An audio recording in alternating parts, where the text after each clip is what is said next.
दोस्तों, इस वर्ष 2023 में 10 नवंबर को धनतेरस है और धनतेरस पर कुछ ना कुछ खरीदने का प्रावधान है, चाहे आप धनिया ही क्यों ना खरीदे। परंतु धनतेरस के दिन जो भी चीज खरीदते हैं उसमें दोस्तों 13 गुना बढ़ोतरी होता है। इसलिए लोग धनतेरस के दिन वाहन खरीदते हैं, बहुत सारे लोग गहने खरीदते हैं, सोना चांदी इत्यादि खरीदते हैं। तो इस वीडियो में मैं आप लोगों को धनतेरस संबंधी संपूर्ण जानकारी बताया हूं। धनतेरस पर सिर्फ आप 2 रुपए की यह एक चीज लेकर आए, घर में चमक जाएंगी, किस्मत धन बरसेगा। जमकर के कहने का मतलब है कि धन की बारिश नहीं होगा, आपके घर में सभी मार्ग से इतना ज्यादा धन आना शुरू हो जाएंगे जिसकी आप कल्पना भी नहीं कर सकते। देखिए, धनतेरस पर भगवान धन्वंतरी की पूजा होती है। धन्वंतरी को आयुर्वेद का जन्मदाता और झांता समझा जाता है। ढंग से देखना, तब आपको समझ में आएंगे। और इस दिन हमें क्या खरीदना चाहिए ये भी मैं आप लोगों को बता रहा हूं। सिर्फ 2 रुपए का चीज इस दिन बहुत ही सस्ती, मात्र कुछ ऐसी चीज होते हैं जिसे खरीदने से रोग और सुख ये दोनों मिट जाते हैं और जातक को सुख और समृद्धि की प्राप्ति होती है। आप अपने स्वार्थ अनुसार आज के वीडियो में बताएंगे कुछ ऐसे सामग्री है जिसे आप खरीद सकते हैं। अब आखिर जानते हैं धनतेरस के दिन हमें क्यों खरीदना चाहिए, बाकी दिन क्यों नहीं खरीदना चाहिए। देखिए, जो धनतेरस का दिन होता ये धन प्राप्ति करने का सर्वश्रेष्ठ दिन समझा जाता है। धनतेरस के दिन जो भी वस्तु खरीदते हैं उसमें 13 गुना ज्यादा असर बढ़ जाता है, अर्थात अच्छा तो हो जाता है। मान के चलिए, आपने धनतेरस के दिन जैसे कि कोई वाहन खरीदे तो वो वाहन में इतना ज्यादा असर हो जाता है, 13 गुना ज्यादा असर बढ़ जाते हैं कि उस वाहन की फिर कभी भी उस वाहन से आपको दुर्घटना नहीं होगी, किसी को नुकसान नहीं पहुंचती। कहने का मतलब है कि धनतेरस के दिन जो भी चीजों का खरीदारी करते हैं उसमें शुभ फल हासिल होता है। तो हमें धनतेरस के दिन क्या खरीदना चाहिए? तो आप अपने सामर्थ्य अनुसार धनतेरस के दिन आपके पास जितना पैसा है, आपके पास जो समर्थ है, उनके अनुसार कुछ चीजों को खरीदारी कर सकते हैं, जो कि इस वीडियो में मैं आप लोगों को बताऊंगा। और अगर मेरे वीडियो में बताएंगे 5 में से कोई भी आप एक चीज खरीद लेते हैं, यकीनन मानिए माता लक्ष्मी आपके घर में आ जाएंगी, अभी की जीवन में चली हर तरह की मुसीबत को दूर करेंगी, आपको अर्थात धन संपत्ति प्रदान करेंगी। देखिए, जन एवं जन कल्याण करना आप सभी दर का। आप हमारे वीडियो को देख रहे हैं, आप हमारे दर्शक नहीं बल्कि आप हमारे परिवार के हिस्से हैं। मेरे वीडियो को देख करके किसी एक भी मानव का भला होता है, किसी की गरीबी मिटता है तो मुझे भी पुण्य की प्राप्ति होता है। इस वीडियो में जानते हैं कि वास्तव में हमें धनतेरस के दिन क्या खरीदारी करना चाहिए। मैं 5 चीज बता रहा हूं। अब से जो घरों के आसपास में ये चीज मिल जाए तो खरीद लेना, आप अपने समर्थन खरीद सकते हैं। अभी तक कमेंट बॉक्स में जय माता लक्ष्मी नहीं लिखे तो जय माता लक्ष्मी जरूर लिखना। और जो बहन हमारे वीडियो को देख रहे हैं, बहन लोग, आप जो कमेंट बॉक्स में हैप्पी धनतेरस भैया जरूर लिखना। तो सर्वप्रथम जो है कमल का बीज ध्यान से सुनना। कमल के फल को जो है निकालने के बाद इसे कमल का बीज निकलता, जिसे हम कमल गटके बोलते हैं, कमल घट्टा भी बोलते हैं। तो इसके अंदर से जो बीज निकलता है उनकी माला बनती है, जिसमें माता लक्ष्मी को सिद्ध करने के लिए इनके माला की जप होती है। तो देखिए, जो कमल के गटके होती हैं उसे माता लक्ष्मी को बहुत पसंद है। कमल के जो बीज होता है माता लक्ष्मी को बहुत पसंद है। तो एक काम करना, धनतेरस के दिन धन्वंतरी महाराज को और माता लक्ष्मी को पंच आपको कमल का बीज समर्पित कर देना और आपको प्रार्थना करना है कि हे माता लक्ष्मी, आप हमारी गरीबी मिटाए। धन्वंतरी महाराज से प्रार्थना करना है कि महाराज हमारे घर में हमेशा निरोग रहें, निरोग काया की प्राप्ति हुई, यही मैं आपसे आशीर्वाद की कामना करते हैं। इस तरह से प्रार्थना करते हुए कमल का बीज इस दिन खरीद करके लाइए, माता लक्ष्मी तथा धन्वंतरी महाराज को समर्पित कर सकते हैं। आजीवन आप निरोग रहेंगे और आपके जीवन में धन का कमी नहीं होगा, क्योंकि इस समय में सभी दिव्य शक्तियां जागृत अवस्था में होती है। धनतेरस के दिन और आपकी पुकार सीधा माता लक्ष्मी और धन्वंतरी महाराज तक के पहुंचते हैं। इसके बाद औषधि। देखिए, इस दिन औषधि क्यों खरीदना चाहिए? क्योंकि औषधि हमें निरोग काया प्रदान करती है, हमें जो निरोग रखने का काम करती है। तो ऐसा मान्यता है कि इस दिन धनतेरस के दिन, क्योंकि इस दिन धन्वंतरी महाराज जो है समुद्र मंथन से उत्पन्न हुए थे और अमृत का कलश लेकर के उत्पन्न हुए थे। धन्वंतरी महाराज को, धन्वंतरी देवताओं को जो है देवताओं के वेद कहा जाता है। दुनिया के सर्वप्रथम सबसे बड़ा जो वैद्य है ये धन्वंतरी महाराज है, ये देवताओं के वैद्य है और ये हमारे लिए पूजनीय है। हम सब इनकी पूजा करते हैं, इनकी पूजा के कारण ही हमें वेद का ज्ञान हास एल होता है तो इस दिन जो है कालाबाज या फिर जो है शंकर जटा, ये सर्व औषधि नाम की एक औषधि आती है। आप ये घर में खरीद करके ला सकते हैं। ये घर में खरीद करके आप अपने घर में लाते हैं और इसे स्थापित करते हैं या फिर धन्वंतरी महाराज को समर्पित करते हैं।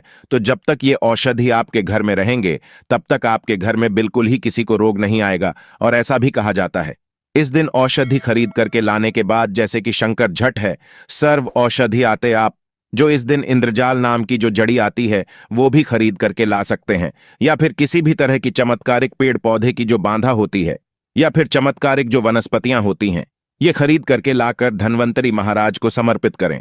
ऐसा कहा जाता है इस दिन समर्पित करने के बाद ये जो औषधियां होती हैं, जड़ी बूटियां होती हैं, जागृत अवस्था में हो जाती है।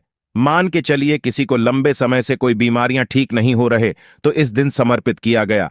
औषधि की अगर 2 से 3 बूंद, अगर जो लंबे समय से बीमार खाट में पड़े मानव हैं, चलने फिरने में समर्थवान नहीं, तो इसके नाक में अगर इसके 2 से 3 बूंद जो आप औषधि ला रहे हैं उसके 2 से 3 बूंद नस दिया जाए तो वो मानव भी ठीक होकर के कुछ दिनों के भीतर में चलने फिरने लायक हो जाते हैं। कहने का मतलब है कि इस दिन सभी तरह की जो औषधि होती है उसे जागृत करने की जरूरत नहीं पड़ती, स्वयं जागृत होते हैं। इसलिए इस दिन औषधि ला करके आप जो समर्पित जरूर करें। इसके बाद है गोमती चक्र और कौड़ियां। तो देखिए, जो कौड़ी होते हैं, बचपन में काफी खेले हैं। जो गोमती चक्र होते हैं भगवान विष्णु से उत्पन्न हुआ। एक धार्मिक कथा के अनुसार जो गोमती चक्र है भगवान विष्णु से उत्पन्न हुए, कौड़ी माता लक्ष्मी से उत्पन्न हुए। इसके बारे में एक मैं कथा भी बता दूंगा। तो इस दिन आप अपने समर्थन 5 गोमती चक्र और 5 कौड़ी जरूर लाना। पीली कौड़ी जरूर लाना। पीली कौड़ी को माता लक्ष्मी का वाहन कहा जाता है, क्योंकि माता लक्ष्मी भी समुद्र मंथन से उत्पन्न हुई, समुद्र से उत्पन्न हुई है, और कौड़ी भी समुद्र से उत्पन्न हुई है। ऐसा कहा जाता है जिस स्थान में कौड़ी हो वहां पे माता लक्ष्मी खींचे चले आते हैं। जिस तरह जो चुंबक होती है लोहा को अपनी तरफ आकर्षित करने का काम करता है, उसी तरह जो ये कौड़ी है ये धन लक्ष्मी को अपनी तरफ आकर्षित करता है। तो हमारे धर्मशास्त्र कहते हैं कि इस दिन गोमती चक्र और कौड़ी माता लक्ष्मी को जरूर समर्पित करना चाहिए। गोम ई चक्र समर्पित करने से जो गोमती चक्र का स्वाभाविक स्वभाव है कि आपके जीवन में चली परेशानी को समाप्त करते हैं, गोमती चक्र का सरल असर है। ये स्वयं असर दिखाती है। जिस घर में गोमती रखा हो उस घर में किसी भी तरह का बाधा नहीं आने देते। तो गोमती 5 आपको गोमती चक्र लेना है और 5 आपको पीली कौड़ी लेना है। अगर आपके समर्थ है तो आप जो 21 गोमती चक्र और 21 पीली कौड़ी जरूर ले लेना, और आप जो है माता लक्ष्मी को इस दिन समर्पित कर देना। या फिर घर के किसी बच्चे को नजर दोष लगने हैं या घर में किसी बच्चे को जल्दी नजर दोष लग जाते हैं तो ये काम जरूर करना। इस दिन गोमती चक्र को लाल कपड़े में बांध करके जो छोटे बच्चे को नजर दोष लग जाते हैं उसे पहना देना, नजर दोष नहीं लगेगा। जिनके घर में लंबे समय से बीमारी है, जो बीमार से छुटकारा पाना चाहती है, खुद आपको कोई रोग हो, आप चाहते हैं कि वो रोग से आपको मुक्ति मिल जाए, या फिर कोई लोग आपके ऊपर में किए कराया कर देते हैं, तो आपको इस दिन 7 गोमती चक्र लेना और शरीर से 7 बार उतारा करके इसे बहते हुए जल में बहा देना है। बहते हुए जल की निर्मल धारा में प्रवाहित कर देना है। बिल्कुल ही जल के धारा के साथ में आपके शरीर में किए गए तंत्र विकार गोमती चक्र खींच लेंगे, बहा देंगे, और आप आजीवन बीमारी से मुक्त रहेंगे। इसके बाद है झाड़ू। इस दिन क्यों खरीदना चाहिए? क्योंकि झाड़ू को माता लक्ष्मी का स्वरूप समझा जाता है। धर्मशास्त्र भी कहते हैं जो झाड़ू है ये लक्ष्मी, जो कचरे हैं राहु हैं, तो जो झाड़ू है हमारे घर से कचरे को बाहर फेंकने का काम करते हैं, अर्थात ये निकालते हैं। झाड़ू से हम कचरे को साफ करते हैं। तो झाड़ू किसे? झाड़ू को लक्ष्मी कहा जाता है। कचरे को राहु, तो झाड़ू रूपी जो लक्ष्मी है, कचरे रूपी राहु को हमारे घर से बाहर फेंकने का काम करते हैं। जहां पे गंदगी वातावरण हो वहां पे राहु आते हैं, वहां पे केतु आते हैं, वहां पे फिर नकारात्मक चीजों के असर बढ़ते हैं।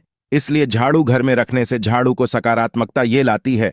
माता लक्ष्मी के ही स्वरूप कहा गए हैं। तो आपको धनतेरस के दिन 2 जोड़ा झाड़ू लाना चाहिए।